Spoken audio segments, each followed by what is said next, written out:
औज़ुबिल्लाहि मिनश्शैतानिर्रजीम बिस्मिल्लाहिर्रहमानिर्रहीम अल्लाहुम्मा सल्ली अला मुहम्मदिन व अला आलि मुहम्मद कमा सल्लैता अला इब्राहीम व अला आलि इब्राहीम इन्नका हमीदुम मजीद अल्लाहुम्मा बारिक अला मुहम्मदिन व अला आलि मुहम्मद कमा बारकता अला इब्राहीम व अला आलि इब्राहीम इन्नका हमीदुम मजीद रब्बि इश्रह ली सदरी व यस्सिर ली अमरी वहलुल उक़दतम मिन लिसानी यफ़क़हू क़ौली रब्बना ज़िदना इल्मा या मुक़ल्लिबुल क़ुलूब सब्बित क़ल्बी अला दीनिक आमीन।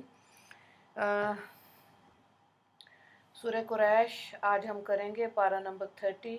बिस्मिल्लाहिर्रहमानिर्रहीम लिइलाफ़ि कुरैश इलाफ़िहिम रिहलतिश शिताइ वस्सैफ़ फलयअबुदू रब्ब हाज़ल बैत अल्लज़ी अतअमहुम मिन जू व आमनहुम मिन खौफ। तर्जुमे को देखें। कुरैश आदी हो गए यानी जाड़े और गर्मी के सफ़र के, ठीक है। तो उनको चाहिए कि इस खाना काबा के मालिक की इबादत करें जिसने इनको भूख में खाने को दिया और खौफ से उनको अमन दिया। तो यहाँ पे सूरत में कबीला कुरैश का जिक्र फरमाया गया जो मक्का मुअज़्ज़मा में आबाद थे और जो हज़रत इस्माईल अलैहिस्सलाम की औलाद में से थे, और हमारे पैगम्बर खुदा सल्लल्लाहु अलैहि वसल्लम भी इसी कबीले से थे और बैतुल्लाह की और आब ज़मज़म की खिदमत में हमेशा ये कबीला इसी के ज़िम्मे, इस कबीले के ज़िम्मे ये काम रहा। तो इस सूरत में अल्लाह ताला कुरैश को अपना एहसान याद करा रहे हैं कि अरब कबाइल के बाहम बात बात पर जंग और जिदाल और मामूली मामूली मामले पर जंगें करना बावजूद हरम मक्का में तुम किस तरह अमन और अमान में रह रहे हो। ज़ाहिर है किस तरह सर्दी गर्मी में अपने महबूब तरीन सफ़रों में शाम यमन तक बेखौफ व ख़तर जाते हो।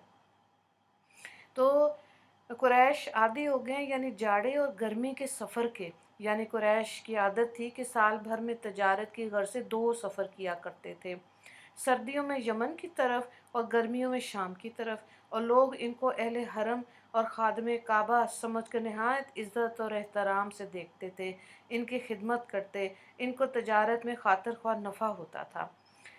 फलयाबुदू रब्ब हाज़ल बैतिल्लज़ी अतअमहुम मिन जूअ व आमनहुम मिन खौफ। तो इनको चाहिए कि खाना काबा के मालिक की इबादत करें जिसने इनको भूख में खाने को दिया, खौफ से इनको अमन बख्शा, यानी इस घर के तफ़ैल तुमको रोज़ी दी, अमन चैन दिया। तो हरम के बाहर चारों तरफ लूट घसूट, चोरी डकैती, इस तरह का बाज़ार गर्म रहता था, लेकिन काबे के अदब से हरम में कोई चोरी डकैती जंग व जदाल नहीं करता था। तो ये नाम कुरैश को याद दिलाकर तंबीह की गई कि वो इस घर वाले की बंदगी क्यों नहीं करते और इसके रसूल को क्यों सताते हैं। क्या ये इंतहाई नाशुक्री और एहसान फरमोशी नहीं है? अगर दूसरी बातें नहीं समझ सकते तो ऐसी खुली हुई हकीकत का समझना तो मुश्किल नहीं। इस तरह इस सूरत में कुरैश के अंदर शुक्र के जज्बे को पैदा किया गया, और इंसान जब ये अच्छी तरह महसूस कर ले कि वाकई इस पर अल्लाह के कितने बड़े बड़े एहसान और इनाम हैं, तो फिर वो सच्चे दिल से अल्लाह ताला की इबादत और फर्माबरदारी के लिए आमादा होगा। तो नेमत के हसूल पर शुक्र करना चाहिए, ना कि फ़ख्र करना चाहिए। ठीक है, इस चीज़ की बारे में आया। और फिर सूरत के खुलासे को देखें। इस सूरत में अल्लाह ने अपने 2 बड़े एहसानात बयान फरमाए हैं। पहला ये कि वो बिला खौफ व ख़तर गर्मियों में शाम की तरफ और सर्दियों में यमन की तरफ तजारती सफ़र किया करते थे, और ये तजारती सफ़र इनको बहुत बड़ा ज़रिया माश था।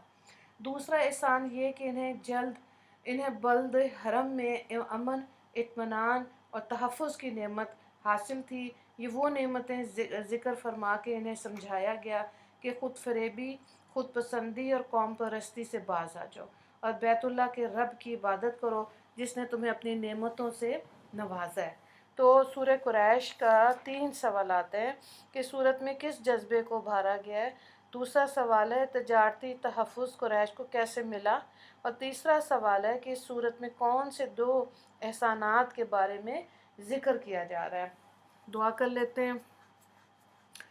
اللهم انس وحشتي في قبري اللهم ارحمني بالقرآن العظيم واجعله لي إماما ونورا وهدى ورحمة اللهم ذكرني منه ما نسيت وعلمني منه ما جهلت وارزقني تلاوته آناء الليل وآناء النهار واجعله لي حجة يا رب العالمين آمين يا رب العالمين.